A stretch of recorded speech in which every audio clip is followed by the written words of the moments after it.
زنگ، میل، کدورت، گناہ، حجاب، پردے سب پگھلنا شروع ہو جاتے ہیں، ختم ہونا شروع ہو جاتے ہیں۔ اور کثرت سے جب بندہ ذکر کرتا ہے اللہ کی طرف سے جواب آتا رہتا ہے، وہ جواب اتنا اندر آتا ہے کہ بندہ با اخلاق ہو جاتا ہے۔ پڑھا لکھا نہیں ہوتا لیکن اس کا ہر عمل قرآن اور حدیث کے مطابق ڈل جاتا ہے، وہ سنت کا تابع ہو جاتا ہے، وہ شریعت کا تابع ہو جاتا ہے۔ یہ کیسے ممکن ہوا؟ یہ ذکر کے ساتھ ممکن ہوا۔ جیسے ہم نماز پڑھتے ہیں، نماز فرض ہے، اور فرض تک پہنچنے کے لیے جو نماز کے لیے پہنچنے کے لیے وضو فرض ہے۔ نماز تک جو بھی چیز پہنچاتی ہے وہ فرض کا درجہ حاصل کرتی ہے۔ پھر وضو کریں گے تو نماز ہوگی، بنا وضو کے نماز نہیں ہوگی۔ ایسے ہی اللہ تک پہنچنے کے لیے پھر ہمیں کیا کرنا پڑے گا؟ ذکر کرنا پڑے گا۔ اللہ کی معرفت حاصل کرنے کے لیے کیا کرنا پڑے گا؟ ذکر کرنا پڑے گا۔ یہ ذکر ہمارے دلوں کو پاک کرتا ہے، ہمارے لطائف کو روشن کرتا ہے۔ اللہ کی معرفت جیسے آگ کوئلے کے کالے پن کو دور کرتی ہے، اسے آگ بنا دیتی ہے، اس کا کالا پن ختم ہوتا ہے، ایسے ہی ذکر بھی بندے کے باہر کے اور اندر کے کالے پن کو دور کرتا ہے۔ باہر کے گناہ اور اندر کے گناہوں سے جو ہم نے کالک اپنے اوپر مل لی ہوتی ہے، جیسے آگ کوئلے کے کالے پن کو دور کرتی ہے، ایسے ذکر کی تپش، ذکر کی حرارت بندے کے ظاہر کے اور باطن کے کالے پن کو دور کر کے پھر یہ فرمایا جاتا ہے، پھر اللہ کو پتہ ہے اس کا پکڑنا میرا پکڑنا، اس کا بولنا میرا بولنا، اس کا دیکھنا میرا دیکھنا، اس کا چلنا میرا چلنا، پھر ذکر اس کو اس مقام پہ لے جاتا ہے۔ لہٰذا اللہ نے ہمیں یہ سلسلہ دیا، اتنا پیارا سلسلہ دیا، اس میں ایمانداری کے ساتھ چلیں، مخلص ہو کے چلیں، بے لوث ہو کے چلیں، اللہ کی رضا کے لیے چلیں، ایک دوسرے سے محبت اللہ کے لیے کرتے ہوئے چلیں، تو پھر دیکھیں اتنا عمل اتنا بڑا کر کے قبول کیا جائے گا۔ لیکن جب آپ کے اندر اخلاص نہیں ہوگا، للہیت نہیں ہوگی، بھلے پوری رات ذکر کر لیں، اس کا اجر آپ کو اس طرح نہیں ملے گا جو ملنے کا حق ہے۔ اللہ پاک ہمیں اس رات کی برکت سے، اس رات کے صدقے سے ہمارے گناہوں کو معاف فرمائے۔ اللہ پاک ہمیں اسی طرح سے استقامت عطا فرمائے۔ اللہ پاک ہماری نسبتوں کو قائم فرمائے۔ اللہ پاک جیسا اس راستے پہ چلنے کا حق ہے ہمیں ویسا چلنے کی توفیق عطا فرمائے۔ اپنے اسلاف، اپنے بزرگان دین، اپنے مرشدین سے سچی سچی وفا کرنے کی توفیق عطا فرمائے۔ جتنی محبت بڑھتی ہے اتنا فیض بڑھتا ہے۔ صحابہ کی مثالیں ہمارے سامنے، بس آخری بات کہ حضرت سیدنا ابوبکر صدیق رضی اللہ تعالیٰ عنہ نے، اگر آپ دیکھیں احادیث روایت کرنے والے اور بہت تھے، آپ دیکھیں جنگیں تو جنگیں لڑنے والے بھی اور بہت تھے، آپ دیکھیں مال خرچ کرنے والے بھی اور بہت تھے۔ حضرت سیدنا ابوبکر صدیق کا مرتبہ مقام کیوں بڑھا؟ کیسے بڑھا؟ کس بات پہ بڑھا؟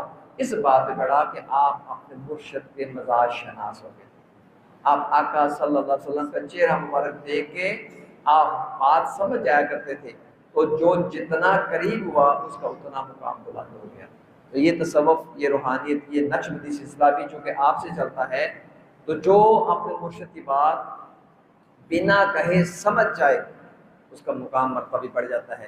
اللہ پاک ہمیں آپس میں اتفاق، اتحاد عطا فرمائے، آپس میں مل جل کے دین متین کے اوپر عمل کرنے، اس کو عام کرنے کی توفیق عطا فرمائے۔ اللہم صلی اللہ علیہ وسلم، اللہم صلی اللہ علیہ وسلم، تبارک ربنا و تعالی یا ذا الجلال، یا اللہ ہماری حاضری کو قبول فرما، ہماری صغیرہ کبیرہ دانستہ نادانستہ گناہوں کو معاف فرما، ہم سب کو نیک بنا، سب کو نیک بنا، ایمان کی زندگی اور ایمان کی موت عطا فرما۔ یا اللہ یہ پیاری پیاری محفلیں سج رہی ہیں، یا اللہ دوست بڑی دور سے آتے ہیں، اخلاص سے آتے ہیں، محبت سے آتے ہیں، یا اللہ جو دوست آئے، جہاں سے آئے، ہر قدم کے اوپر حج اور عمروں کے ثواب عطا فرما۔ یا اللہ ان کا آنا بیٹھنا اپنی بارگاہ میں قبول فرما، ذوق اور شوق کی دولت سے مالا مال فرما، ادب اور محبت کی دولت سے مالا مال فرما، عشق اور محبت کی دولت سے مالا مال فرما، آپس میں درگزر کرتے ہوئے آپس میں مل جل کے دین کے متین کی خدمت کرتے رہنے کی توفیق عطا فرما۔ اے مالک اٹھے ہوئے ہاتھوں کی لا رکھ، جو پریشان حال ہیں ان کی پریشانیاں دور فرما، جو تنگ دست ہیں ان کی تنگ دستیاں دور فرما۔ یا اللہ جن کی اولاد نہیں اولاد نرینہ عطا فرما، جو بیمار ہیں گھروں میں ہیں ہسپتالوں میں، اس محفل پاک کے صدقے ان لمحات کے صدقے یا اللہ ان کو شفائے کلی عطا فرما۔ اے مالک اپنے محبوب کے صدقے یا اللہ ہر عیب سے بچا، ہر برائی سے بچا، ہر بیماری سے بچا، اپنے حبیب کا صدقہ عطا فرما۔ اے مالک گناہ گار ہیں، بدکار ہیں، سیاہکار ہیں، جو بھی ہیں تیرے محبوب کے امتی ہیں یا اللہ بڑی امید سے بیٹھے ہیں یا اللہ بڑے مان سے بیٹھے ہیں، اے مالک ہمارا بیٹھنا اپنی بارگاہ میں قبول فرما۔ ایسے ہی ذوق اور شوق کے ساتھ دین کے اوپر عمل کرتے رہنے، ذکر کو کرتے رہنے، ذکر کو عام کرتے رہنے کی توفیق عطا فرما۔ ہمیں اپنے مرشد سے صحیح معنوں میں وفا کرنے کی توفیق عطا فرما۔ مرشد کے اس عظیم مشن کو عام کرنے کی توفیق عطا فرما۔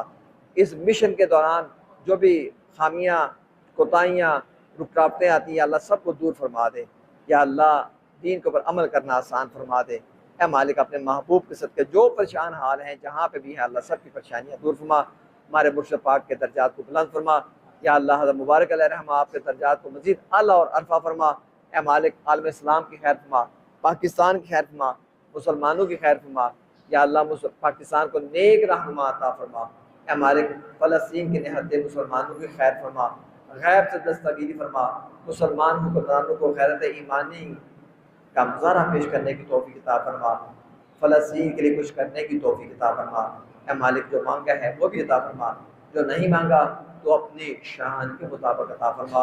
ان اللہ و ملائکتہ یصلون علی النبی یا ایھا الذین آمنوا صلوا علیہ وسلموا تسلیما۔ اللهم صل على سيدنا مولانا محمد